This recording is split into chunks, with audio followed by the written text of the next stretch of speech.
Welcome everybody. I am your Chandan sir, going to speak something about your science. Today the class is about chemistry part. Students, you might have seen many things in your surrounding happening every time and day to day life. देखो भाई, कई सारी चीज़ें हमारे आसपास होते रहता है। जैसे आजकल गर्मी का सीज़न है, तुम किसी के घर में गए गेस्ट बन के या दोस्त के घर में, तो क्या करते हैं, तुमको चीनी नींबू पानी का घोल देते हैं। तो उसमें हमने क्या देखते हैं कि एक ग्लास लेते हैं और ग्लास में पानी रहता है और उस पानी में वो चीनी घोल देते हैं, शुगर, और उसके साथ कई बार कुछ जगह में नमक भी डाल देते हैं और ये इसमें थोड़ा सा नींबू का रस भी निचोड़ देते हैं और वो चीनी पानी का घोल हो जाता है। कई बार हम लोग और भी देखते हैं कि इलेक्ट्रिक का स्विच ऑन कर दिया तो इलेक्ट्रिक लाइट जल गया, स्विच बंद कर दिया इलेक्ट्रिक लाइट बंद हो गया। कई बार फिर ये होता है कि जैसे घर में रोज़ लगभग सबके घर में रोटी बनता है, आटे में हम पानी डाल देते हैं, फिर उससे रोटी बनता है। लेकिन इसमें कुछ छोटी छोटी चेंजेस है जो हमको जनरली हम ऑब्जर्व नहीं कर पाते हैं। वो ऑब्जर्व ये है कि जब हम पानी में चीनी मिला देते हैं या पानी में नमक मिला देते हैं, it can be easily separated. अगर हम पानी को सुखा दें तो उससे चीनी अलग हो जाएगा, या नमक की पानी से हम पानी को सुखा दें तो नमक अलग हो जाएगा। लेकिन अगर आटे में हम पानी मिला देंगे तो उससे दोबारा आटा नहीं बन सकता है।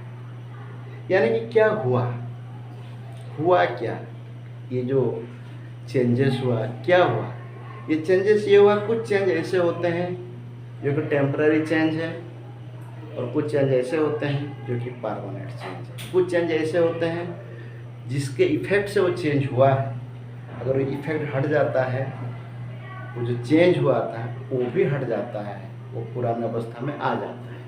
ऑन द अदर हैंड कुछ चेंज ऐसा है वो इफेक्ट हटने के बाद भी वो चेंजेस नहीं हटते हैं, यानी कि परमानेंट चेंज है। सो एक्चुअली चेंज कितने तरह का है, ये चेंज होता क्यों है? क्योंकि जब कुछ एक रिएक्शन होता है, कुछ एक्टिविटी होता है, उसका हम एक्टिविटी कह सकते हैं या रिएक्शन कह सकते हैं, तब जाके कुछ चेंज होता है। Now the point is that ये चेंज या रिएक्शन कितने तरह का है। देखो माय डियर, ये रिएक्शन मेरे हिसाब से 3 तरह का है। पहली बात अगर मैं लिखूं रिएक्शन, ये रिएक्शंस 3 तरह का है। नंबर 1 रिएक्शन है physical reaction, number 2 chemical reaction, number 3 जो कि आप लोगों का सिलेबस में नहीं है लेकिन ये है न्यूक्लियर रिएक्शन। फिजिकल रिएक्शन में होता क्या है? फिजिकल रिएक्शन में मॉलिक्यूल का जो स्ट्रक्चर है वो बदलता नहीं। फॉर एग्जाम्पल आइस, अगर आइस को हम हीट करेंगे ये वाटर बन जाएगा, फिर वाटर का अगर वापस हीट करो तो ये स्टीम बन जाएगा। But in all the case the chemical formula चाहे आइस हो, वाटर हो या स्टीम हो, it never changes. It is H2O, it is H2O and it is also H2O। But on the other hand, अगर chemical की बात हम करें, this is your hydrogen, this is your oxygen, और दोनों मिलकर के बन जाता है वाटर, और कार्बन प्लस ऑक्सीजन ये मिल जाता है CO2। इसमें एंटर केमिकल जो फॉर्मूला है वो बदल जाता है। As a result chemical as well as physical character ही पूरी बदल जाता है। Hydrogen burns itself, oxygen helps in burning, but water helps in extinguishing the fire। Hydrogen खुद जलता है, ऑक्सीजन जलाने में मदद करता है, जबकि H2O बुझाने में मदद करता है। जब जब न्यूक्लियर रिएक्शन के बारे में मैं बता ही दिया हूँ, जब थोड़ा सा बता देता हूँ। न्यूक्लियर रिएक्शन में क्या होता है कि एटम का न्यूक्लियस ही बदल जाता है। फॉर एग्जांपल एक फ्यूज़न एक फिजन, इतना डिटेल में नहीं जाऊँगा, जस्ट बताया तो बता देता हूँ। हाइड्रोजन प्लस हाइड्रोजन दोनों मिलके क्या बन जाते हैं, हीलियम। दोनों मिलके क्या बन जाते हैं, helium.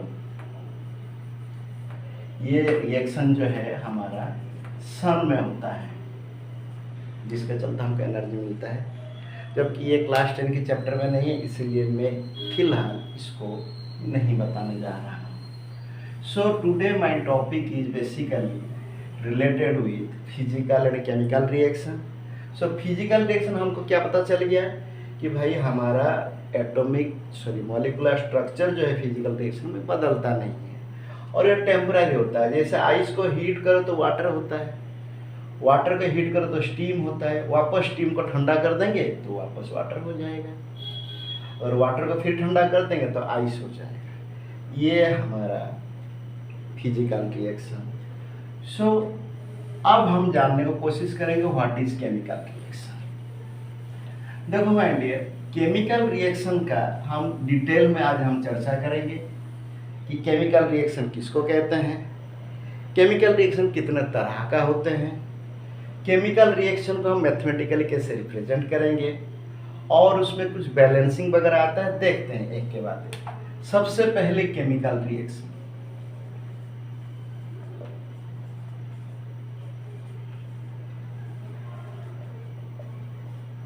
Number 1 point, chemical reaction is a permanent reaction. Number 1 point, chemical reaction is a permanent reaction. What does it mean?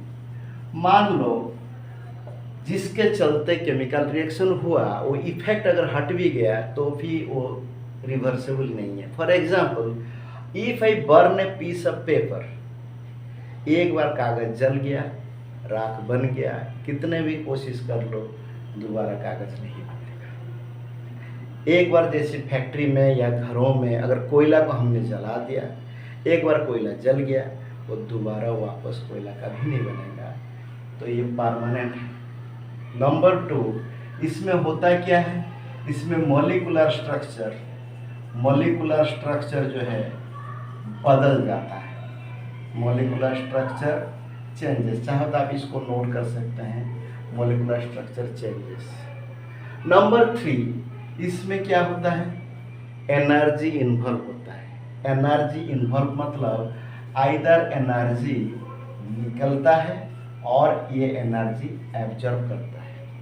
Mind dear, her class 1 minute में बताना चाहूँगा, हर क्लास यहाँ पर कराया जाएगा। इस चैनल को सब्सक्राइब कीजिए, दूसरे दोस्त को शेयर कीजिए, जिन लोगों को लगता है कि ये चैनल उनके लिए फ़ायदेमंद है, उनको हेल्प करेगा डिटेल में समझने के लिए, ताकि इनका नेक्स्ट में जो भी और क्लासेस आएंगे नोटिफिकेशन आपको मिल जाएगा। सो अभी केमिकल जो रिएक्शन होता है, इसको मैथमेटिकली जब हम रिप्रेजेंट करते हैं, इसको कहते हैं केमिकल इक्वेशन। सो पहली बार केमिकल रिएक्शन में क्या आता है ना, केमिकल इक्वेशन आता है। सो माय डियर, अभी आपका सवाल आएगा कि केमिकल इक्वेशन क्या है। Chemical equation, my dear, chemical equation वो होता है, कोई भी केमिकल रिएक्शन को अगर हम मैथमेटिकली रिप्रेजेंट करेंगे, उसी को हम केमिकल इक्वेशन कहते हैं। अब बात आता है कि केमिकल इक्वेशन का मतलब क्या है। My dear, mathematics is a language of symbol only, इसके बारे में हम बाद में चर्चा करेंगे। Mathematics is a language of symbol. So अभी क्या होता है, केमिकल रिएक्शन में 2 पार्ट होता है, एक लेफ्ट साइड का पार्ट होता है, एक राइट साइड का पार्ट होता है, और बीच वाला पार्ट एरो से शो किया जाता है। Example, C plus O2 it gives CO2। So left side का पार्ट क्या होता है, ये आपस में रिएक्शन करते हैं, तो इसीलिए लेफ्ट साइड को पार्ट को क्या कहते हैं, लेफ्ट साइड को पार्ट को क्या कहते हैं, इसको रिएक्टेंट कहते हैं। इसको क्या कहते हैं, reactant. On the other hand, right side को पार्ट को क्या कहते हैं, प्रोडक्ट। तो प्रोडक्ट एक हो सकता है, एक से ज़्यादा भी हो सकता है। सो लेफ्ट साइड का पार्ट को क्या कहते हैं, रिएक्टेंट, और राइट साइड का पार्ट को क्या कहते हैं, प्रोडक्ट। अब बात आता है, कई बार ये बच्चों का दिमाग में सवाल आता है कि केमिकल इक्वेशन को कैसे बैलेंस किया जाए। ये बहुत इम्पोर्टेंट बात है। पहले तो हमने रिएक्टेंट प्रोडक्ट तो जान लिए, अब हम जानेंगे कि how to balance chemical equation, और इसको मैं ऐसे लिख सकता हूँ, balancing of chemical equation, balancing of chemical equation. For example अभी हम बात करेंगे, फॉर एग्जाम्पल जैसे आयरन, आयरन जब रिएक्शन करता है वाटर के साथ, it gives ferrous oxide plus hydrogen. अब बोला जाएगा कि इसको बैलेंस करना है, तो मैं कैसे बैलेंसिंग कर रहा हूं आप लोग देखिए। पहली पार्ट स्टेप वन में क्या करना है, हर किसी को हमको बॉक्सिंग करना पड़ेगा, हर किसी को हमको बॉक्सिंग करना पड़ेगा। तो इसको बॉक्सिंग करने का मतलब यह है कि इस बॉक्स के अंदर जो है हम उसको बदल नहीं सकते हैं। अगर बॉक्स के अंदर वाले चीज को हम बदल देंगे तो एंटर मॉलिक्यूल ही बदल जाएगा, तो कोई पर्पस सॉल्व नहीं होगा। इसलिए बॉक्स को हम छेड़कर, बॉक्स के अंदर जो भी मटेरियल है उसको छेड़कर नहीं कर सकते हैं। ये स्टेप वन है। अब स्टेप टू, मतलब स्टेप वन क्या करना है, हमको बॉक्सिंग करना है। अब स्टेप टू में मुझे क्या करना पड़ेगा, स्टेप टू में मुझे ये करना पड़ेगा, एक टेबल बनाना पड़ेगा।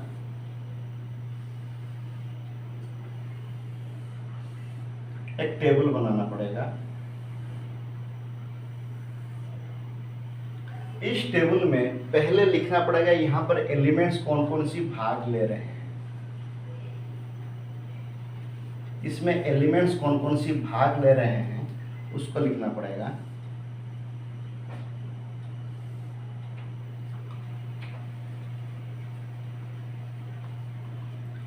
और रिएक्टेंट्स एंड प्रोडक्ट्स, एलिमेंट्स इसमें कौन कौन से भाग ले रहे हैं, एक तो आयरन ले रहा है Fe, इसको फेरस कहते हैं, एक हाइड्रोजन ले रहा है, और कौन भाग ले रहा है, एंड ऑक्सीजन भाग ले रहा है। अब ये देखना पड़ेगा रिएक्टेंट की साइड में फेरस कितना है, 1 है, और प्रोडक्ट की साइड में कितना है, 3 है।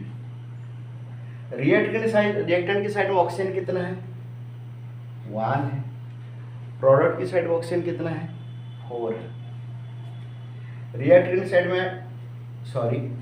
साइड में हाइड्रोजन कितना है, रिएक्टेंट की साइड में हाइड्रोजन कितना है, 2 है। प्रोडक्ट की साइड में भी 2 है। रिएक्टेंट की साइड में ऑक्सीजन कितना है, 1 है। प्रोडक्ट की साइड में 4 है।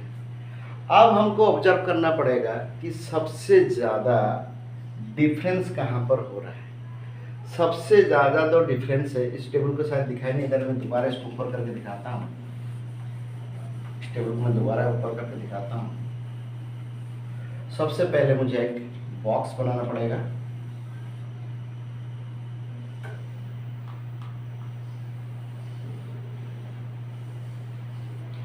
और इस बॉक्स में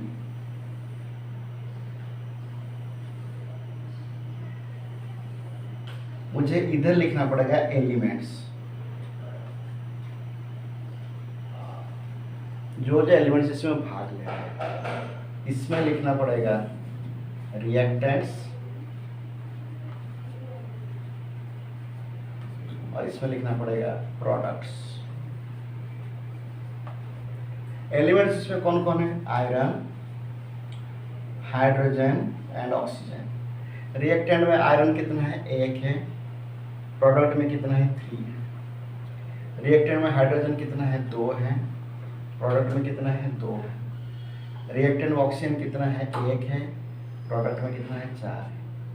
तो सबसे पहले ये देखना पड़ेगा कि सबसे ज़्यादा चेंजेस किस में आ रहा है। तो भाई यहाँ देखो सबसे ज़्यादा चेंजेस तो मुझे ऑक्सीजन में दिखाई दे रहा है, क्योंकि 1 था यहाँ 4 हो गया।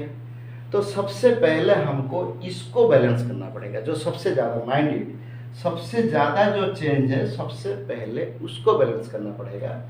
तो यहाँ पर 1 ऑक्सीजन है और यहाँ पर 4 ऑक्सीजन है, तो मुझे इसको 4 बनाना, तो मुझे क्या करना है, इधर 4 मल्टीप्लाई कर देना है। अब 4 तो ऑक्सीजन बैलेंस हो गया। अब मुझे देखना है कि सेकंड चेंजेस किस में आ रहा है। सेकंड चेंजेस आयरन में आ रहा है, ये 1 है तो इधर 3 है, तो मुझे इसको बैलेंस कर देना पड़ेगा। अब फाइनली यहाँ पर हाइड्रोजन बच गया, यहाँ पर 4 और 2 कितना हो गया, 8 हाइड्रोजन, और वहाँ पर 2 हाइड्रोजन है। तो मैं यहाँ क्या करूँगा, यहाँ सिंपल कुछ नहीं करूँगा, यहाँ मैं 4 मल्टीप्लाई कर दूँगा। इस टाइप का हमारा हाइड्रोजन भी बैलेंस हो गया। नाउ यू सी हमारा पूरा रिएक्शन जो है अब बैलेंस हो चुका है। माय डियर, इससे जो और भी जो ज़्यादा एग्जाम्पल्स जो है मैं नेक्स्ट क्लास में आप लोगों को बता दूंगा। अब आता है physical states of the matter in a chemical reaction. कोई भी केमिकल रिएक्शन में फिजिकल स्टेट कैसे होता है, physical states of a matter in a chemical reaction. So physical state of a matter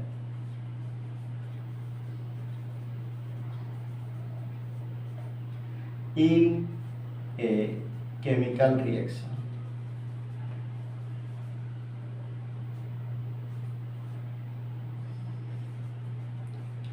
example देख लो। फॉर एग्जाम्पल हम सबको पता है फोटोसिंथेसिस क्या होता है। फोटोसिंथेसिस में होता क्या है, फोटोसिंथेसिस में कार्बन डाइऑक्साइड प्लस वाटर, ये दोनों मिलकर के हमको क्या देते हैं, ग्लूकोज देता है, C6H12O6 एंड प्लस ऑक्सीजन देता है। माइंड डियर, तो इसका स्टेट क्या होता है, वही फिजिकल स्टेट माना जाएगा। कार्बन डाइऑक्साइड जो होता है ये गैसीय स्टेट में होता है, एंड H2O क्या होता है, ये लिक्विड स्टेट में होता है, एंड ऑक्सीजन क्या होता है, ये भी गैसीय स्टेट में होता है। अब सवाल आएगा तो फिर ग्लूकोज की स्टेट में होता है, ग्लूकोज होता है एक्व स्टेट में। ये एक्व स्टेट क्या है, ये हाइड्रोजन, ये वाटर तो लिक्विड हो गया, ये एक्व स्टेट की मतलब क्या है, ग्लूकोज जो है पानी में मिला हुआ है। तो सिमिलरली अगर दूसरा रिएक्शन हम देखें, कैल्शियम कार्बोनेट का अगर हम हीट दे देंगे तो ये क्या बन जाएगा, quick line CaO plus CO2। अब ये कैल्शियम कार्बोनेट की स्टेट में होता है, ये हमको सबको पता है, ये जैसे चौक है कैल्शियम कार्बोनेट, ये तो सॉलिड स्टेट में होगा। क्विक लाइन क्या होता है, ये भी सॉलिड स्टेट में होता है, यानी CO2 क्या हो जाएगा, गैसीय स्टेट में हो जाएगा। ये है physical state of a matter in chemical reaction. इसका और फर्दर एग्जाम्पल जो है हम नेक्स्ट क्लास में आप लोगों को बताएंगे। अभी आता है टाइप्स ऑफ केमिकल रिएक्शन। सो पहली बात, जो टाइप्स ऑफ केमिकल रिएक्शन है, कितने तरह का केमिकल रिएक्शन होता है। Types of chemical reaction, number 1 combination reaction.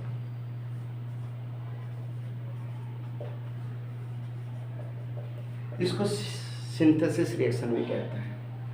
Number 2 combination का ठीक उल्टा, decomposition reaction.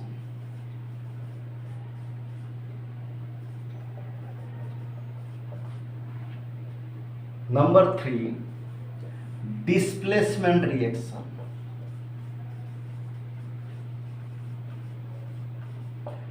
Number 4 double displacement reaction.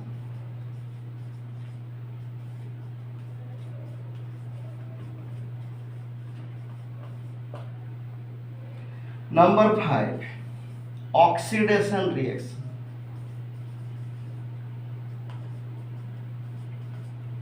Number 6 reduction reaction. और इन दोनों को मिलकर के हो जाता है रेडॉक्स रिएक्शन। इतने तरह का केमिकल रिएक्शन है। सो वन बाय वन हम चर्चा करने का कोशिश करेंगे। सो सबसे पहले combination reaction. What is combination reaction? Combination name itself indicate that it is combining something.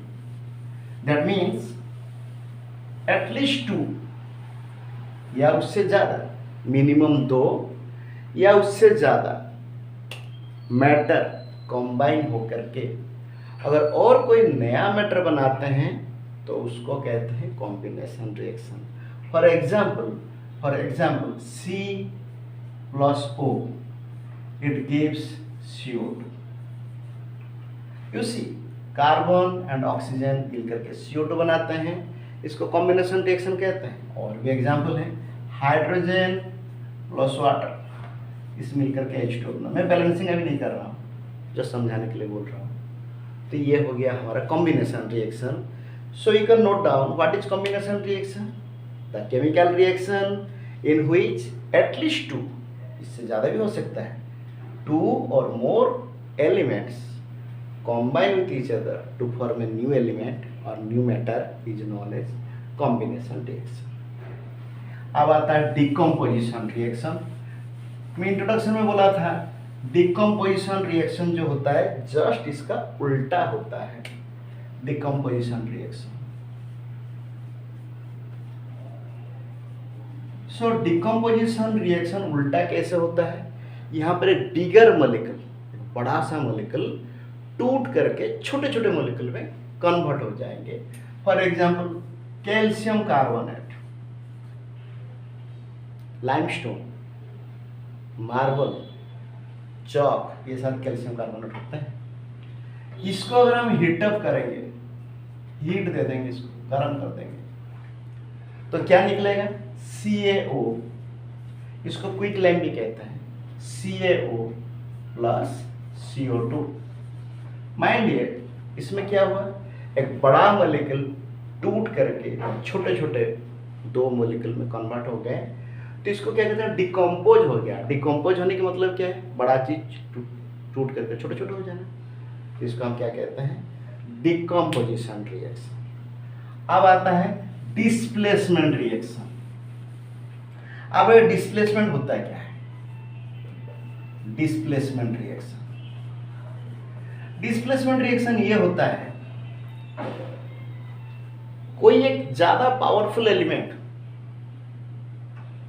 एक कंपाउंड के साथ रिएक्शन करता है और कंपाउंड में कोई वीक एलिमेंट होगा, बोलेगा भाग यहाँ से, ये मेरा जगह है, तुम यहाँ कैसे बैठे हो। फॉर एग्जाम्पल देख लो, सपोज मैं एग्जाम्पल के तौर पे ले रहा हूं जिंक Zn प्लस H2SO4। अब देखो ये जिंक जो है ना मेटल है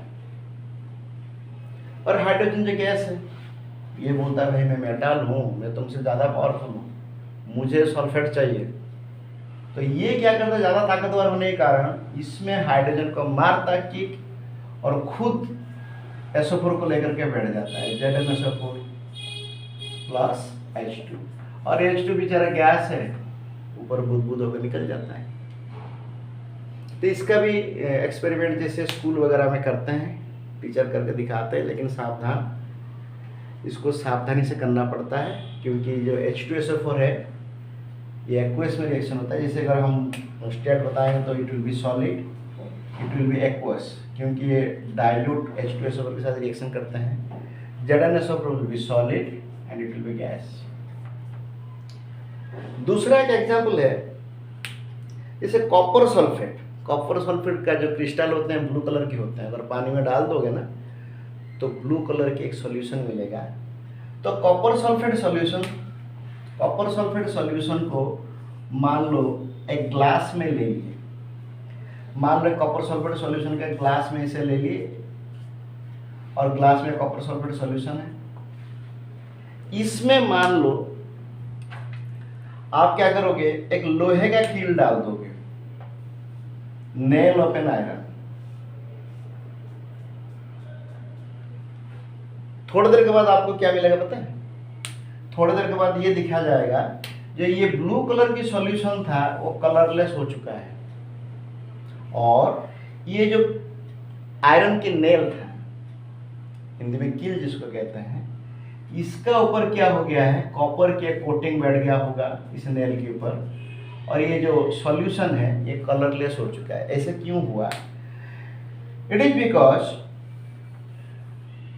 बिकॉज कॉपर के साथ अगर मैं यहां पर आयरन का कील डालूंगा Fe, ये आयरन जो होता है कॉपर से ज्यादा पावरफुल होता है, ज्यादा रिएक्टिव होता है, तो ये क्या करेगा, कॉपर को धक्का मार के भगा देगा, लेकिन कॉपर जाएगा कहाँ बेचारा, वो आयरन का ऊपर बैठ जाएगा। तो ये यहाँ पर क्या हो जाएगा, CuSO4 plus Fe, FeSO4 plus Cu, ये कॉपर जाएगा कहाँ, इस आयरन नेल के ऊपर बैठ जाएगा। तो इसीलिए हमारा आयरन नेल जो है कॉपर जैसे दिखने लगेगा, और ये कॉपर सॉल्यूशन जो ब्लू कलर का होगा वो फेंट हो जाएगा, कलरलेस हो जाएगा। यहां तक बात क्लियर है। अब आता है double displacement reaction. Double displacement reaction क्या होता है? डिस्प्लेसमेंट रिएक्शन क्या होता है कि दो अगर मान लो कंपाउंड ले लेते हैं, एक कंपाउंड में एक पार्ट ज़्यादा रिएक्टिव है और दूसरे पार्ट कम रिएक्टिव है, डबल डिस्प्लेसमेंट रिएक्शन।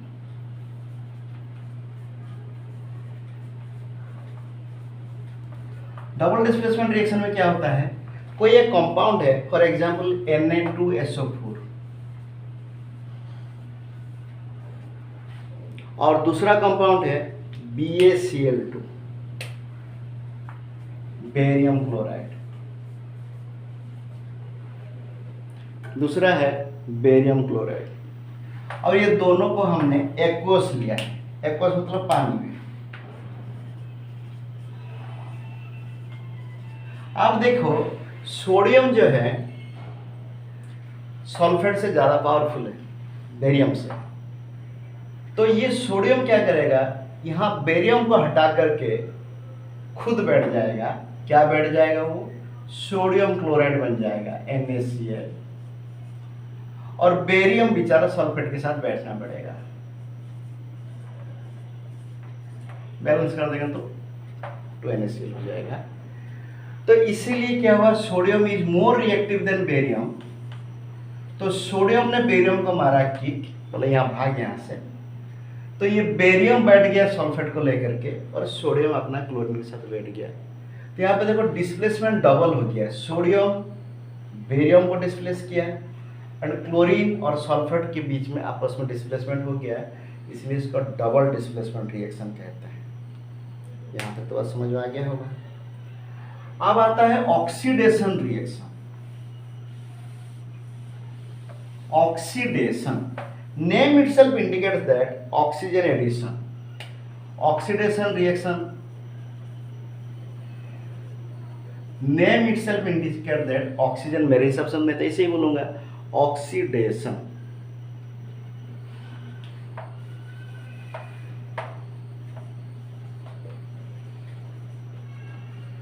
यानी कि oxygen addition.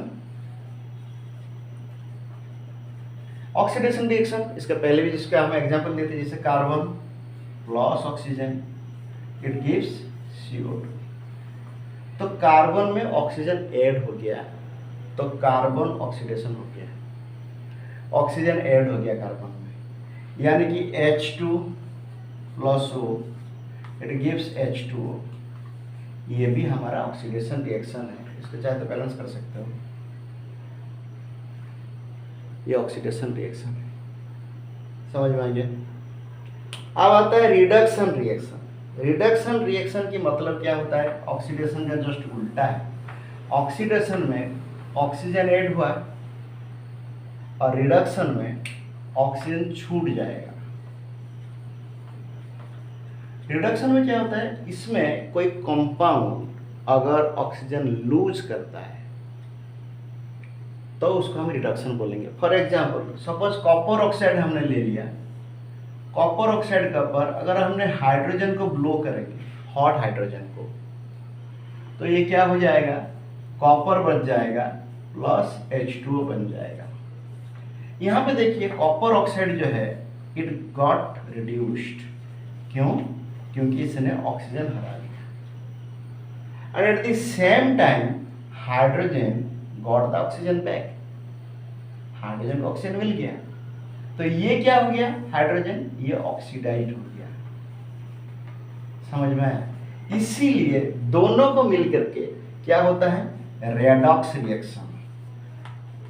Redox reaction means reduction plus oxidation. इसका मतलब क्या होता है, रिडक्शन प्लस ऑक्सीडेशन दोनों मिलकर के क्या हो गया, रेडॉक्स रिएक्शन।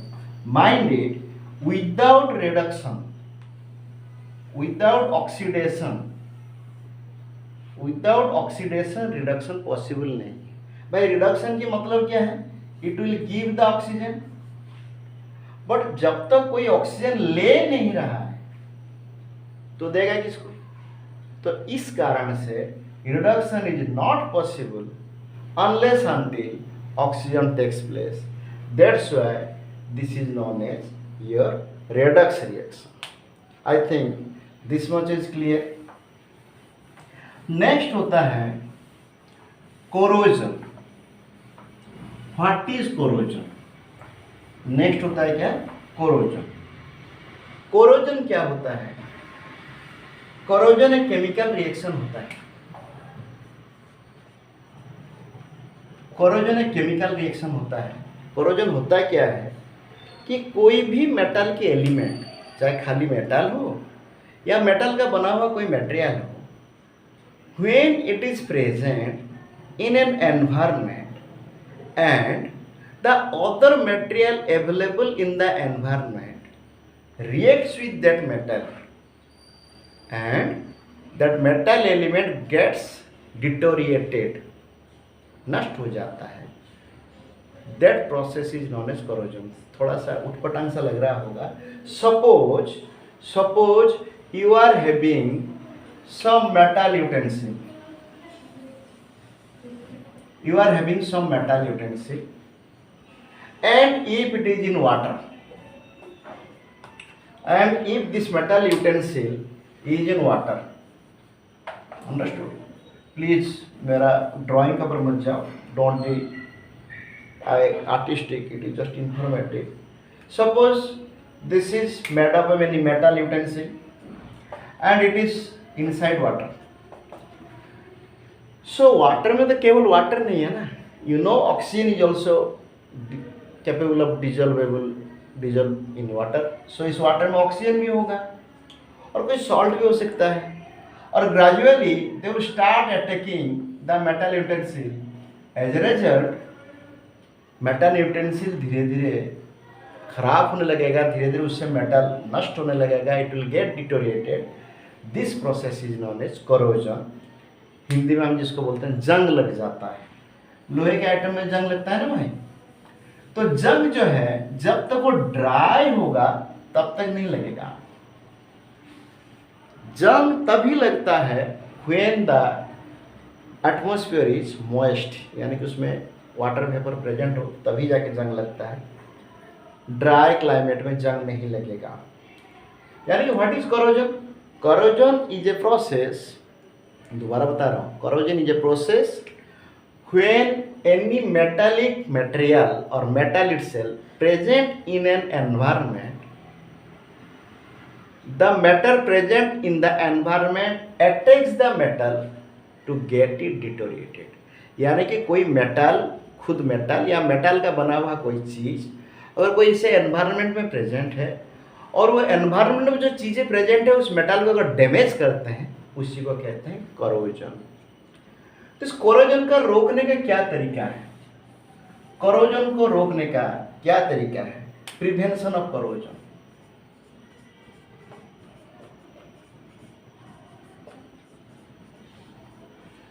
कोरोजन का रोकने का दो तरीका है, एक है टेम्पररी तरीका,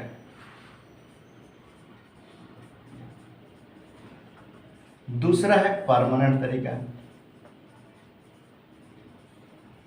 टेम्पररी तरीके में क्या होता है, कोरोजन क्यों होता है भाई एटमॉस्फेयर में जो कांटेक्ट में आएगा तभी कोरोजन आएगा। अगर किसी भी तरह हम उसको कांटेक्ट को रोक दें तब तो कोरोजन रुक जाएगा। सो टेम्पररी तरीका में पहला क्या होता है, किसी चीज को ऑयलिंग कर देना, तेल लगा देना। अगर हम तेल लगा देंगे तो एटमॉस्फेयर की जो ऑक्सीजन एंड वाटर वेपर उस मेटेरियल के ऊपर कोटिंग में अंदर प्रवेश नहीं कर पाएगा, एज ए रिजल्ट वो कोरोजन रुक जाएगी। दूसरा, इससे थोड़ा इम्प्रूव वाला चीज़ें होते हैं, उसको हम क्या कहते हैं, पेंटिंग। पेंटिंग कर देते हैं, कलर लगा देते हैं, तो कलर थोड़ा सा ऑयल से ज़्यादा दिन तक टिकेगा, इससे कुछ ज़्यादा दिन टिक जाएगा। अगर हमको चाहिए कि नहीं और थोड़ा सा बेहतरीन तरीके से करें, जनरली क्या किया जाता है ना, आयरन का बना हुआ चीज़ का ऊपर कोई आइटम अगर आयरन का बना हुआ है, इलेक्ट्रोलिसिस मेथड में इसका ऊपर क्या कर देते हैं ना, जिंक का कोटिंग कर देते हैं। Metal is made up of iron और इसका ऊपर अगर जिंक का हम कोटिंग कर देंगे, इस प्रोसेस को क्या कहते हैं, गाल्वानाइजेशन। इस प्रोसेस को क्या कहते हैं, गाल्वानाइजेशन। अंडरस्टूड? तो what is galvanization? Galvanization is the process through which metal or material made up of iron or steel can be prevented from corrosion by make a coating of zinc through the process of electrolysis. This is known as galvanization. Last वाला जो बात है इस chapter का, उसको कहते हैं rancidity. So what is rancidity? Mind here, rancidity is also a type of oxidation. Understood? Rancidity होता क्या है? Rancidity कोई भी फूड मटेरियल जिसमें कि फैटी मटेरियल ऑयल वगैरह ज़्यादा है, फॉर एग्जांपल आज की डेट में लोग सब खाते हैं ना कुरकुरे चिप्स, जिसमें कि फैटी मटेरियल ज़्यादा है, ऑयल वगैरह ज़्यादा है, अगर हम खुला छोड़ दें, एटमॉस्फेयर में ऑक्सीजन है, तो इस ऑक्सीजन के साथ इस फैटी मटेरियल रिएक्शन कर देता है। फॉर एग्जाम्पल एक पैकेट है और इसमें चिप्स है, कुरकुरे हैं, कई सारी चीज़ आजकल होते हैं, तो इसमें ऑक्सीजन अगर इसके साथ रिएक्शन करेगा तो इसको खराब कर देता है। As a result what happens, इसमें से बदबू आता है और टेस्ट भी खराब हो जाता है। This process is known as rancidity. अब ये रेंसिडिटी को कैसे रोका जाता है पता है? तुम लोगों ने देखा होगा कुरकुरे चिप्स पैकेट में ना, कुरकुरे इतना सा होगा और पूरा चिप्स पैकेट में पूरा हवा भरा होगा। वो इसलिए होता है, वो इसलिए ऐसे होता है, इसमें दो बातें होती हैं। चिप्स भी पैकेट में मान लीजिए चिप्स है या कुरकुरे जो भी है, इसमें सिर्फ एयर को फ्लश आउट करने से ऑक्सीजन बाहर चला जाता है, and at the same time इसमें क्या करते हैं, नाइट्रोजन भर देते हैं, N2 गैस भर देते हैं और इसको सील कर देते हैं। इससे दो फायदा होता है, नाइट्रोजन ऑक्सीजन से कम रिएक्टिव है और फैटी मटेरियल के साथ रिएक्शन करता नहीं है। एज ए रिजल्ट ऊपर से ये जो हवा भरा रहता है, ये प्रेशर से ये चीज़ें टूटते नहीं, तो हमको ये चीज़ें साबुत में मिलता है और फ्रेश मिलता है।